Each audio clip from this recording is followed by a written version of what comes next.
Hey everybody, how's it doing? This is Bob with Baseball Legends series. So we got a lot to talk about here, and this sparked me wanting to talk about this, even though I've talked about it in other forums, not on this podcast yet, but the state of Major League Baseball and what's going to happen. So as I was,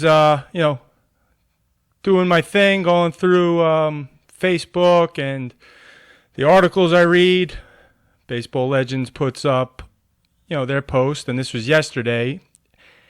And basically it talks about over the past 30 years, sports has evolved into a huge marketing business. And full schedules, promotions, fireworks night, bring your dog to the ballpark, a million different things where the idea is to engage fans, make them want to come out to the ballpark, bring their kids, sell more tickets. Simple. And the more creative marketing you need is when your team is not that good. So if your team's winning, if you're the Yankees, in the late 90s, winning 116 games, marketing's not that important. But if you're the Pirates, you need to do something. But where we see really interesting marketing is minor leagues have amazing marketing teams, some of them, because again, minor league baseball is not nearly as popular, and even though they have potential major league players and prospects, most people don't go to a baseball game to watch prospects or a specific player that they don't know, unless it's obviously a major leaguer, Mike Trout, a Ken Griffey Jr., an A-Rod, whoever was the star at that time, people will show up for. So if you don't have that, you got to get people there. So the minor leagues have some amazing marketing things that have happened. And again, I brought up The Last Dance, a bunch of times, but how about marketing, getting Michael Jordan to your, what was it, the Birmingham Bulls or whatever they were called. But that's some marketing that they didn't intentionally do, or it was no brilliant idea, but that brought a lot of fans to the stadium. And I didn't know this watching it, but they put Michael Jordan in Double-A because they knew Single-A, there was no way it could handle the amount of people, the media, where the Single-A, would play and travel and all that stuff. So they had to put him in Double-A, never playing baseball at a high level, in his life. And now he's in Double-A. I mean, if anyone, is familiar with the minors, and most of you probably are, Double-A is where most of the best prospects in baseball are, because Triple-A is more for the older guys who are, taxi cabbing, waiting for someone to get hurt. Single-A, rookie ball, that's the young guys just drafted. Double-A is really where, hey, you got to perform here. And we've seen a bunch of guys jump from Double-A to the pros. But anyway, marketing, big deal. Business, obviously, got to pay the bills, which is going to lead me to my point in a minute. So he was talking about a couple key giveaways, and one of the other posts was about retiring numbers. So he talks about this day in baseball history. There's basically three unique promotions, and then he has basically a new statue for Dizzy Dean. And then one of my favorites, I'm just going to go right to this, Banner Day. I'm a Mets fan, unfortunately. 1962, basically Banner Day. It's a very well-known thing in baseball. Like, it's one of the baseball legends, literally, because it was interesting. They let everyone make the banners and then walk around the field holding them. Freedom of expression, can't go wrong there. And that ran until 1996, which, again, they brought it back as kind of a promotional thing later, but every year from 62 to 96, they had Banner Day. I guess they got rid of it because people writing all types of things on banners. You don't want to really get into that freedom of speech, freedom of expression, freedom of the press. in a private institution. It's just never a good mix. We've seen it before happen in sports and politics combining themselves. So people take something that should be fun and they turn it into what they think in their head is a movement. And they're not moving anything besides that fun thing to not being fun and then eventually going out the window. So the thing that I want to talk about today, obviously, that they brought up with promoting and marketing, the state of Major League Baseball is in trouble right now. I thought this way as soon as I heard the words revenue sharing. And I'm like, oh no, not again, because I was too young to understand the business details back in 94, but revenue sharing was basically the main issue. The owners want it. The owners want a salary cap. They don't want to have to compete in the open market and pay a Garrett Cole $300+ million. They don't want long-term 12-year contracts. They want control of money because they own the team. So when you own something, you want control of what goes into it, what goes out of it. So do they. Now, in years past, we've seen a lot of sports have labor issues and discussions, and we've seen strikes and lockouts and things. But baseball is such an interesting one because of the fact that the Major League Baseball Players Union is so strong and so ferocious in terms of defending their players that Major League Baseball players have it the best. You know, look at football contracts, what they're guaranteed. I'm not even talking about the dollar amounts. I'm just talking about, like, safety for the employee being, you know, financially taken care of. Like, football contract, guy signs a $100 million contract, he might only get $40 million of it. Baseball, they sign a $100 million contract, he could play 3 games, he's going to get $100 million. And that's something that you got to look at and say, that's important. You know, people hear the word unions and they're like, unions are bad, unions are the best. Like, Major League Baseball Players Union is a great union for the players. It's not a great union to contend with if you're the owners. All right. So right now, with coronavirus, obviously everybody knows that the season is in jeopardy. So one funny comment that Rob Land had is the question of this post was, out of all the promotional events and giveaways that teams have, what is the one you'd like the most? So what would you pick? And Rob says, add mask night to the list. So, I mean, it's funny, but it's not funny. You know what I mean? Because who knows what's going on out there. I'm in New York. It's an interesting situation. Other places are doing different things, so it's just is what it is, and we'll see what happens. But baseball-wise, I said this 2 weeks ago. And again, I'm in all different types of groups. I like, obviously, reading about baseball. So this is another group that talks about baseball. So somebody is basically bringing up, hey, what's going to happen with, what do they say? Interesting development. The governor of Florida just announced that we're opening the state to all and any pro sports teams. So this was May 13th. So I saw this, but I knew revenue sharing was out there, and I said, uh-oh. So people were commenting, and I'm like, I have to chime in. I don't love to write things on Facebook. When I do, I go deep, you know. I don't waste it. So I might write 7 comments a year, but they probably have the word count of, you know, somebody else's 6 months of comments. So I wrote, baseball is not happening, as much as that pains me to say it. And at this point, people are optimistic. People just think, you know, people are being greedy. They'll get over it and we'll play. So nobody liked my comment, really. But another gentleman says, hey, I'm with you. And then I get into it because I'm like, people need to understand both sides of a lot of situations. And something very unfair goes on, and I've noticed it with coronavirus, is People love to tell you what to do. Love it. Hey, I have your best interest in mind. Hey, I'm thinking about you. Hey, this is what I would do. And then all of a sudden, when it comes to them, it doesn't quite go the same. And when you want to tell them what to do, they don't really like it so much. So I saw a lot of the players are greedy, they're millionaires, a little bit of the owners are bastards, you know, that. But more so on the players of like, hey, you're just a ball player.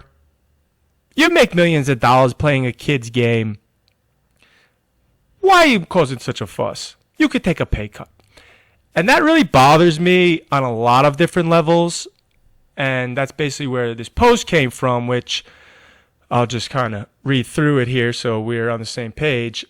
And then we'll update things from there. But I wrote, here's the major issue. How are you going to get the players to agree to revenue sharing? If you think about it, the average team revenue, which I looked up when I was doing this, just so I had some numbers correct, because the worst thing you could do is talk about stuff and you have a couple facts off. Because the person you're trying to, convince or debate with or kind of change their mind, they'll fixate on any flaws. So if you say 7 and it's really supposed to be 6, all they know is you didn't know the number, and the rest you could have talked for 2 hours after, it wouldn't matter. So it's important that I got some numbers, which again, these are estimates, but still, I can't say, a team makes $70 billion. It would just not come off right. But anyway, $330 million is basically the average team revenue. So I think the Yankees were the highest. Yeah, $683 million revenue that they brought in. And then I don't know who the lowest was, but probably the Marlins, followed by the Rays, or vice versa.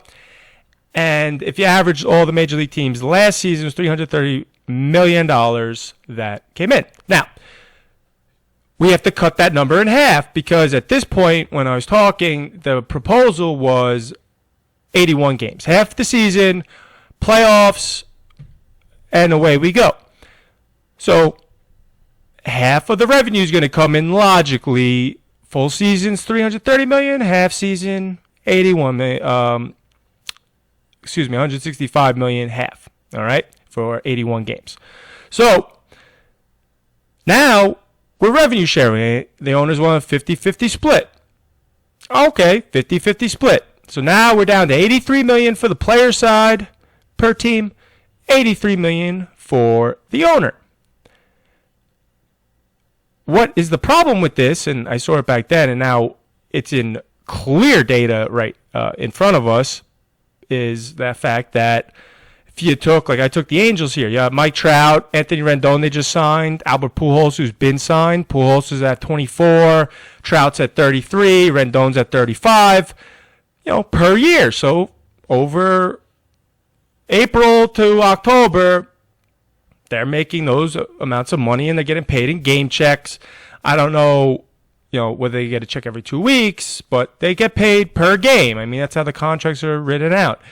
If they get injured, they still get paid. That's in there. If they decide they don't feel like playing anymore, they have to go to the union basically and, the team and file grievances and things in order to not pay them. And that's why the union protects you, because the team can't just say, hey, you know what?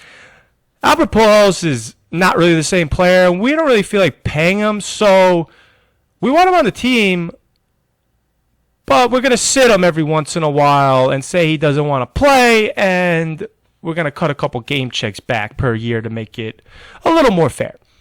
So the union's there to make sure no funny business is going on. But that's what it says. And then in there is if you get hurt, playing basketball, your contract could be null and void, 1,000 things. And every guy's a little bit different. So when you go into it looking that way, that's a good amount of money for anybody on earth. $30 million. Nobody's going broke getting these salaries. So now we have coronavirus hit. We can't play. We don't know what's going on. So now we're missing time. And we got to get to an agreement. So they agreed to prorate the salaries, which makes 100% sense. You're supposed to get these numbers. We're only going to play half the season. Everything else is remaining the same. So instead of $24 million for Albert Pujols, there's only 81 games. He's going to get $12 million. That makes 100% sense to me. It's not violating their contract because the players agreed to take the pay cut. So the players agreed to this. They said, we'll play, that's fine. I'm sure they're not happy about it. They're still losing money, but it's understandable that if they're not playing as many games, just like if you don't work as many hours, you're not going to make as much money. Whether that's your fault, a hurricane hit, it doesn't matter. The owners agreed. But then the fun stuff came. Now, this is what bothers me about this situation, what goes on here. Basically, the owners then said, no, wait a minute. That's way too much money coming out of our pocket because we're the ones losing the money. So every game that's not played, we're losing because of the fact, this is our business. Where you guys get a salary, this is our business. We don't get a salary. We get what is earned. So now no fans, no parking, no beers, no promotion, no fireworks night, nothing, no concerts. All these things have an effect on the ballpark's revenue and then the team's revenue. So they said, we want revenue sharing because we're already losing money. And quite honestly, which is true, if they were to open up baseball, the owners would lose more money than by having baseball not play at all. Because now they're paying salaries, they're not making any money still, or a very small amount. Nobody's going to the games in bulk. Nothing can happen for the owners that's going to help their financial situation. Really, it only can hurt it. So they're in a kind of a lose-lose situation where they'd rather, if you polled them secretly, business-wise, and some of the owners, this is what it is. It's a business. This is not like me and you love baseball. How dare they? The players, passion. I dreamt about this as a little kid. Some of these guys are just business guys. It's an investment for them. And they want the investment to be profitable, and they want the value to go up, and that's what it is. So they balance the value going up because you can't piss off the fans. That's why they're not completely cutthroat with the fact that they still want to profit. They still want to do well. So where are we with the owners? They don't want to really play unless it's a great situation for them because no matter what happens, they're losing. The players, if they play, are obviously winning. If they don't play, they're the ones that are suffering from it the most. Okay? Because, again, a guy who hasn't made the major leagues, he got an invite, let's say, last year to spring training. Team liked him, but they didn't have a spot for him. He worked all winter. Boom. All of a sudden, team actually signs him. Maybe a minor league deal. Maybe a $2 million contract. That guy now, who maybe has either never been in professional baseball and made money, maybe he was and then, he fell off and then regained it. Those guys are screwed because they're not super wealthy. The Mike Trouts of the world, again, they'll be fine in the grand scheme of things, but why should they lose out and have the other rich people, the owners, being taken care of? When honestly, anybody can own a team, and I don't mean it as, what do you think you could just make $1 billion and go buy a base? No. Physically, if you took somebody who runs a business that's highly successful, you could replace an owner with somebody like that, and the team would run. Now, would it run as good as, the owner that's there? Maybe, maybe not. Who knows? But the fact is, it could be done. You can't take somebody else and replace Mike Trout with them and not notice a massive difference, okay? So the players are really the commodity, the valuable item here that you have to protect and keep happy. Because if they say, you know what, screw this, we're sitting out the year, You can't go find replacement players in baseball. It just doesn't work. Football, they did it. It's manageable, I guess. It's not the same, but at least it's watchable. Like baseball, when you go from guys throwing 99 to 82, and it looks like the old man's hardball league at your local park at Sunday morning at 6 a.m., it's just not watchable. I mean, I've been trying to watch the Korean baseball, and while it's baseball, it's professional, it's hard to get into, and not even because you don't know the players. It's just the game's different. You can just see the talent difference. So the fact is, the players should be taken care of here because they make those owners a lot of money. Now, here's where the issue lies in. Even if they agree to the prorating, the fact of the matter is everybody's taking a pay cut anyway. Now, the question is, how much of a pay cut is fair? So the initial proration, the players agree, was fair. The second installment of this was the revenue sharing idea. Here's where it didn't get fair. Number one, the reason Major League Baseball was trying to push this through is they were claiming financial hardship. The players said, okay, we want it proven that there's financial hardship from the owners and Major League Baseball is losing money. Of course, the owners said, well, nah, well, and they kept the books closed. Now, you got to ask yourself, why would they keep the books closed if it is truly a financial hardship? Okay? So, the reason came out later, but we all knew there's something was going on that they didn't want to be seen by the players and the players' union.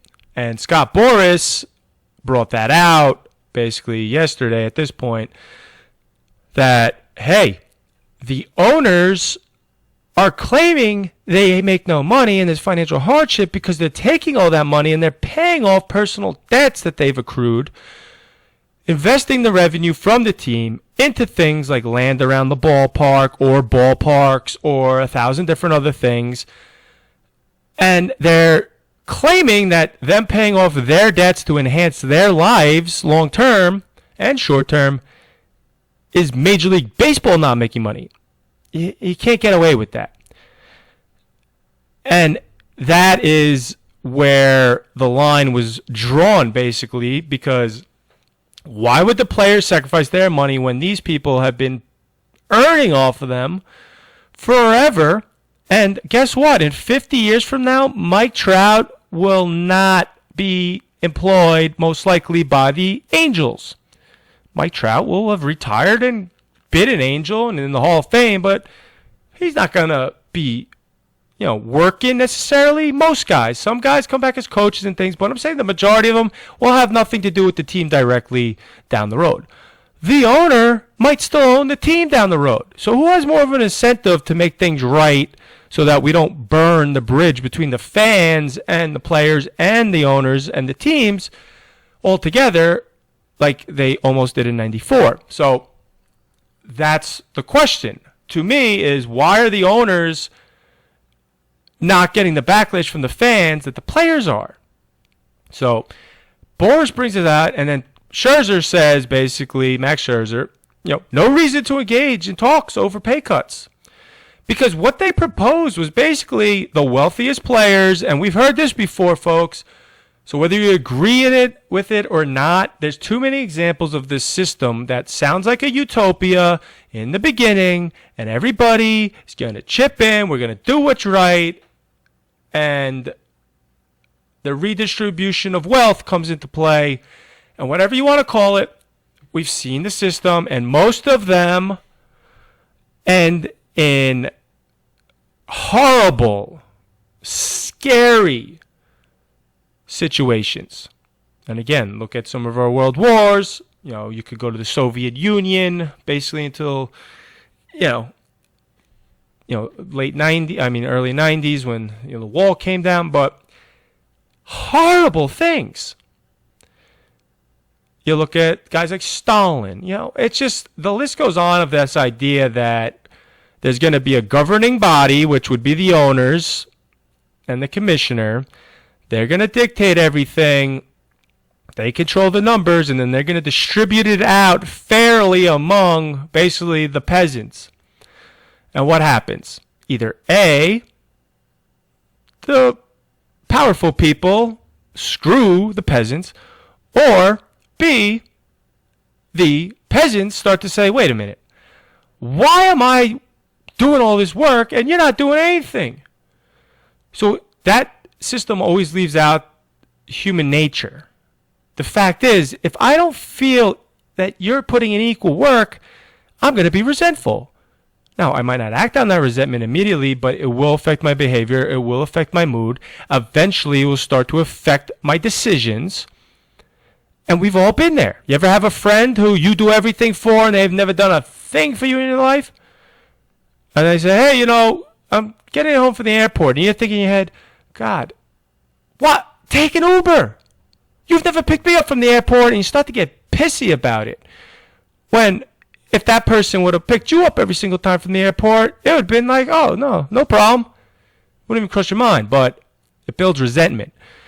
So to take Mike Trout's salary, who he's earned, and cut it to the point where basically the numbers had it at like $4 million, and then take the people making the least amount of money, so the 25th guy in the roster, and even that out a little bit, it's absurd.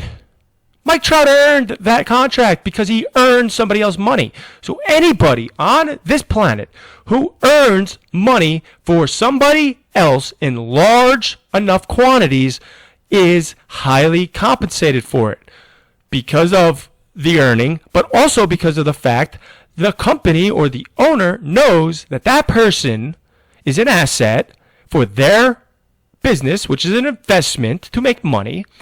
And that person who has that kind of talent to raise that kind of capital can leave. Those people are free. So Mike Trout got paid because he could have left and any other team in baseball would have signed him. Now, the people who get paid the least in baseball are basically just hoping anybody signs them. So anybody who says to me that, hey, they just play baseball. No, they are assets in a multi-billion-dollar business. That would be like saying the computer, the laptop, or the iPhone is not really that important for Apple's business. And when you look at it that way, it's like without the iPhone, Apple's in a lot of trouble. Without Mike Trout, baseball's in a lot of trouble. So what does Apple do as management? Do they forget about the iPhone, or instead of spending $2 billion trying to make it better, they spend $10? No, they invest in it. So this same thing should be happening here. The owners should be investing in these guys to basically get baseball back on. But they won't do it because right now the owners are being greedy, in my opinion. And it's a really nasty business move because all this gets pinned on the players. Like, if I told you tomorrow that your office building burnt down, let's say you go into an office, or you're a construction worker, whatever your job, and that place you work to earn a living burnt down to the ground. So you can't work anymore, but your job allows you to work from home. So you're still being paid. So obviously I'm using the work from home thing as opposed to somebody getting laid off, because the baseball players aren't getting laid off. So the person who works from home, they say, okay, we could do everything from home. So you're getting paid basically the same amount of money, maybe a couple bucks less, however it's worked out. But you're still getting a paycheck. Now, you understand this because there's unforeseen circumstances, which is what the owners of baseball are trying to say, that nobody could predict this. It wasn't our fault. So we shouldn't have to be hurt by it. But why should the players be hurt by it? Because it wasn't their fault either. But anyway, with the office example, 3 months are up. Time to go back to work. You show up to work, and all of a sudden, your boss calls you in, and says, you know what? We lost a lot of money being closed. Being open right now is actually costing us money also because we lost a lot of clients. So we need you to understand. And what we need you to understand is the idea: we pay you to make money, and we want to make money, and we're not really concerned with how you do. So here's the deal. You normally make $100,000 a year. You're going to have the same job and the same responsibilities and be expected to do the same thing, but we're only going to pay you what we think is fair based off of our monthly income. So we're going to revenue share with you. And you say to yourself, well, no. I signed an employee contract. I have rights. And they're going to say, yeah, but MLB owners versus MLB Players Union COVID 2020 case 17A states that in unforeseen circumstances, contracts do not mean a thing. And we, as the owners, have the right not to lose money since we've paid you this whole time and made your life better. And you're going to be sitting there like, are you kidding me right now? And they'll be like, no, we're not kidding. And if you don't like it, you can leave. You don't have to come here. We're not going to pay you at all. But it's your choice. So now go out there and explain that to the rest of the employees. Thank you. That can happen down the road if we let contracts and agreements just basically be null and void because something happened. Like, when something happens, that's what the government's for, technically, to bail out. Now, they do a horrible job of picking and choosing what's an unforeseen circumstance and what's fraud or criminal or just incompetence in these companies. But the point is, that's what they're for. The workers aren't responsible for bailing out the owners. Doesn't work that way. Because in 50 years from now, Mike Trout is not getting a check from Arthur Moreno's children and splitting the revenue anymore. If Mike Trout didn't play another baseball game, he wouldn't get revenue sharing after he was done with his contract. But who knows if he'll even have a contract after they break this one in the middle? Because what happens if next year they still say, well, COVID has still hurt our financials. We just can't afford it. So we're going to have to continue the same agreement. Thanks, guys. So what are the players left with? They're left with a decision that is impossible to make. And either the fans are going to sit there and say, oh, they're millionaires to play our kids' game. Okay, they look bad there if they hold out. But if they hold out, at least they got a chance of, protecting their rights and getting paid, at some point, fair, or not screwing up contracts in the future. Or they could play and screw up contracts in the future and get ripped off, and now they're behind the eight ball in terms of negotiating the next deal, which is coming up after the end of this season. So it's just a lose-lose for them, and the owners did this because they agreed, then changed their minds, and then time and clock started ticking. That was a very shady move to pull on people who, quite honestly, don't deserve it. Because, again, they're baseball players. They're not business people. They're not lawyers.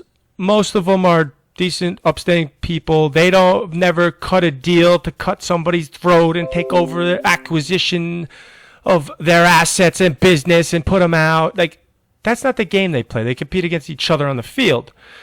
So the owners are using some ruthless business here to make the public pressure the players. So I implore you, please do not fall into that trap. This is the owner's fault. If it was the player's fault, I'd say it was the player's fault. I don't care whose fault it is. I just want baseball. But I don't want the players to accept this because I fear it's going to impact all of us potentially at some point in our lives or our children's lives of the fact that any company at any time can basically say, oh, there was a windstorm last night and a tree branch fell on the roof here and it knocked this out. And it's an unforeseen circumstance that cost us money, so we're going to have to go to the MLB player COVID case again. And it will just be a never-ending loophole, and employees will never have any job security. So if you're a working person and you care about job security and fairness and equality in the workplace and all of these things, you cannot be rooting for the players. You're just, oh, we need baseball back. Guess what? Baseball will either survive or it won't survive. We all, however, will 100% survive whether baseball comes back or it doesn't. Meaning, we're not going to die if it doesn't come back, where baseball itself can die. The Wilpons business can die when it comes to the Mets. Mike Trout's dreams and career and earning period and earning power can die. Nothing is happening to us, so let's avoid that. They don't owe us anything, because you know what? Everybody always puts down the fact that players are just players, and they're millionaires, and they're spoiled, and this and that. And everybody always says, well, cops and firefighters and teachers, they only get paid this, and they deserve a lot more. Here's the issue with that, though. I 100% agree that teachers and firefighters and mailmen and everybody, that was my family, that is it.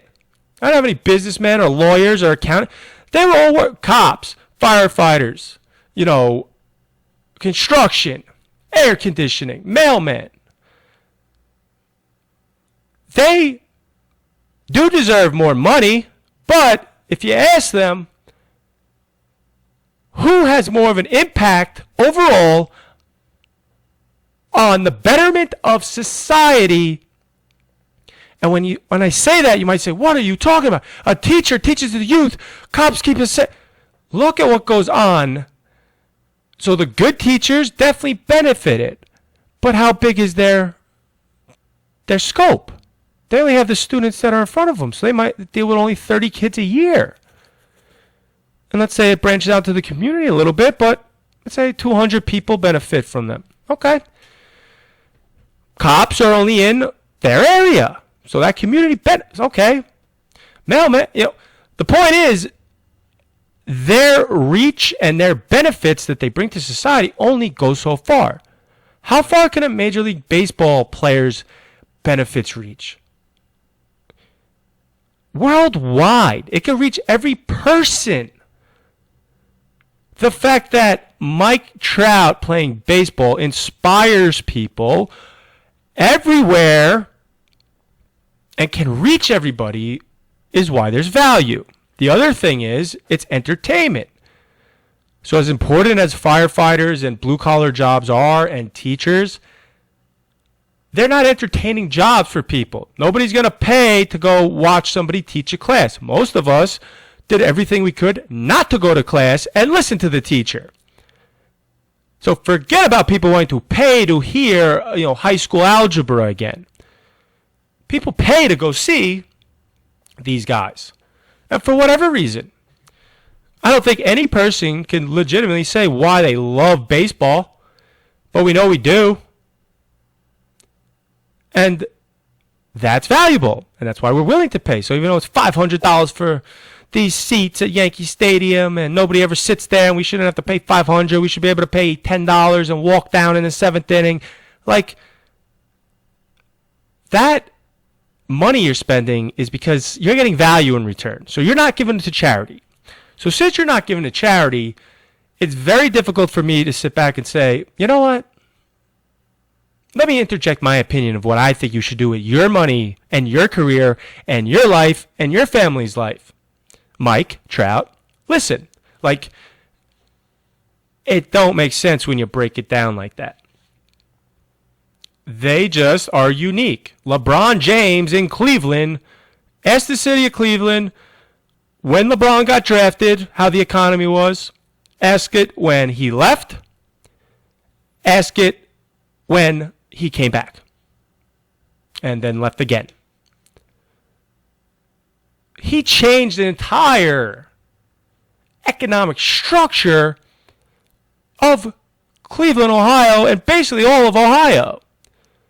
Not to mention the reach he has, coast to coast, pole to pole. I mean, you can't say, I don't even know how you put a value on that. Maybe LeBron James is really worth $800 million. Because that keeps a person like LeBron or a Mike Trout keeps, a Japan or a China, but from attacking us because they love sports. Dennis Rodman, way before anybody went over, with Kim Jong-un, he went over there and played basketball and he was accepted. And everyone was like, this is so bizarre. This is a murderous dictator sitting next to a guy who's a known, wild man. And there's a level of respect and admiration from this killer to this guy because he could put a ball through a hoop. Meanwhile, the smartest people in the world can't figure out how to make other places get along with each other. But he could put a ball in a hoop, and people could change their perception even for a little bit. How do you value that, really? I don't think you can. So let's get out of the habit of saying the players are paid too much of this and that. People are paid what they're paid. You should always be happy because if somebody else is getting paid a lot, it just means that the system works and you could get paid a lot.